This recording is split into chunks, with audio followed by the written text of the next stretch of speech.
Brendan, welcome. Cheers. Brendan is from Ireland, and I love Irish beers. So, what do you think about Polish beers, especially here in Stara Zajezdnia? Yeah, great venue for a conference, and the free-flowing beer has been, I think, welcomed by many of the attendees. So yeah, it's pretty good. Brendan, your first time in Poland, This is my first time in Poland. Yeah, and you're So- happy? it has been a great experience. So I came in a bit early for the conference and got to go out and explore a bit of the city and check out the different sites, and yeah, it's been really good, and I think I might have to come back. Well, I would love you to come back. I'm really happy that you are here with us.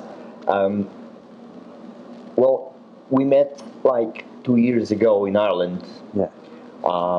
for Irish version of UKOG in March, and well, what made you to submit papers to come here to join us in Krakow? I like taking part and sharing knowledge with the Oracle community, and so I've been to an awful lot of conferences across Europe, and I have Open World coming up in a few weeks' time, and then there's the conference in the UKOEG one in December. So I like going out sharing, and particularly when countries are kind of starting out, they kind of they'd like to get the speakers from different countries coming in, so it's kind of like, yeah, I like to do that. Plus, it's another country I can mark off on my on my wish list of being able to go to. So I get to have fun, I get to see different parts of the world, and I also get to meet lots of really interesting people. What were you talking about here at UEG? So it's kind of my conference clothing as over the last couple of years is called I have Sequel. a t-shirt. You have the t-shirt. So it's the one language to rule all your data, and where it kind of came out from is like this has been building up over the last kind of maybe 4 or 5 years ago. The phrase from the Lord of the Rings, the one ring to rule them all, and in a way it's just the same thing can apply to your data and apply to working with the Oracle database in a way. And far too many of us get really focused in or narrowed and blinkered of what we actually use the Oracle database for. It's not just a place to store data and retrieve data from. We can do so much more in it. So it's not. So one of the things I asked the audience at the start of it is, well, how many analytical functions do you use within the database? Right? And we can have like sum, count, min, max, and then we kind of go, how many more? And I think I've given this presentation a few times. I've only once gotten to 10 from the entire audience, and they're all developers and DBAs. And kind of going, there's a huge amount of functionality there, right? So I sat down one evening a few years ago and I went through the Oracle documentation, the SQL language reference. It sounds a bit nerdy and a bit, kind of I need to get a life. But I went through it and looked at how many different statistical functions are in the database. So, that's kind of a lot of what I do. It's from the analytics, being able to analyze the data. And I found over 330 different statistical functions. 330 analytical functions? Yeah, they're just the statements, and some of those statements they have multiple variants embedded within it. I think I haven't used them all. Very few of us have. So I kind of talk about like there's all of that in the database, but when we hear about analytics, most of what we hear about is we have to go off and use the R language or SAS or all of these other languages because they're so brilliant.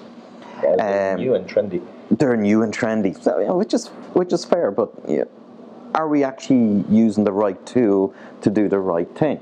So, kind of, the database has been around for 40 years, the Oracle database, and most of these statistical functions have been in there since nearly the beginning.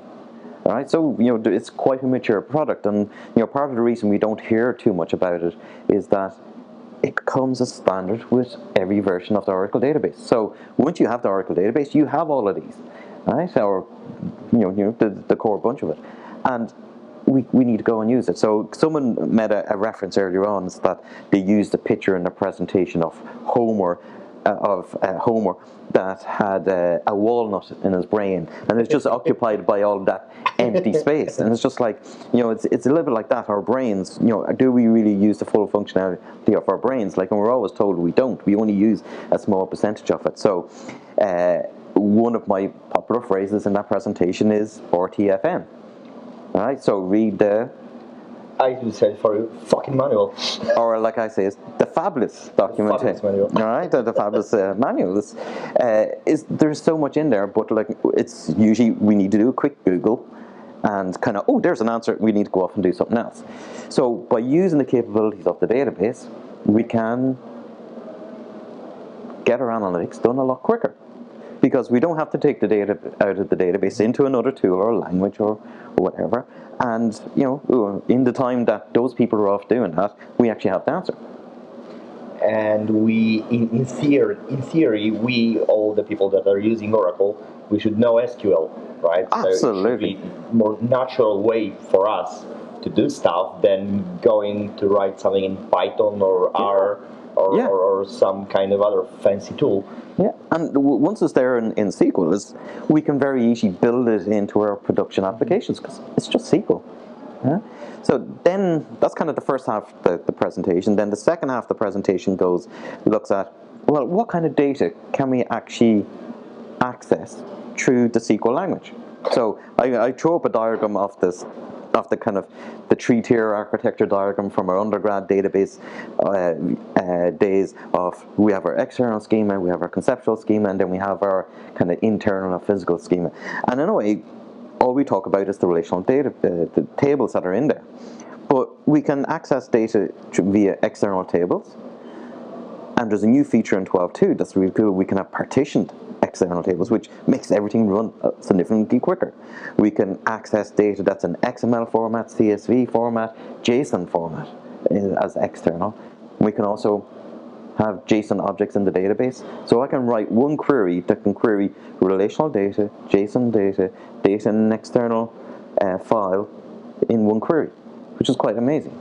But we can expand that even further by looking at, well, I can do spatial data and graph data. I can also do query out to the NoSQL and Hadoop type environments as well. So I can query data across nearly almost all the data across the entire organization using the one language, right? And the final part then is to do with security. Instead of having our security redaction rules and who gets access to what data being implemented in multiple different places, we can implement that at the database layer through that one interface, so that instead of people having to learn lots of different tools and lots of different languages or lots of different variants of the SQL language, is that we can now use the Oracle database and the Oracle SQL language as the one language to access everything. We have one place to put in all the rules and all the validations and all the restrictions. So hence the one language to rule all your data. I think a lot of people should hear that talk. Yeah, so I'm giving this at Open World in a few weeks' time. So so if you're at Open World on the Sunday, just come check it out. I think it's about 1:30 or 11:30. I can't remember the time, but it's kind of in the middle of the day. Brendan, have fun in San Francisco. I'll try. You will. And once again, really happy. Thank you for having you here, and hope to see you in Poland at next POEG. Absolutely. Thank you. Thank you.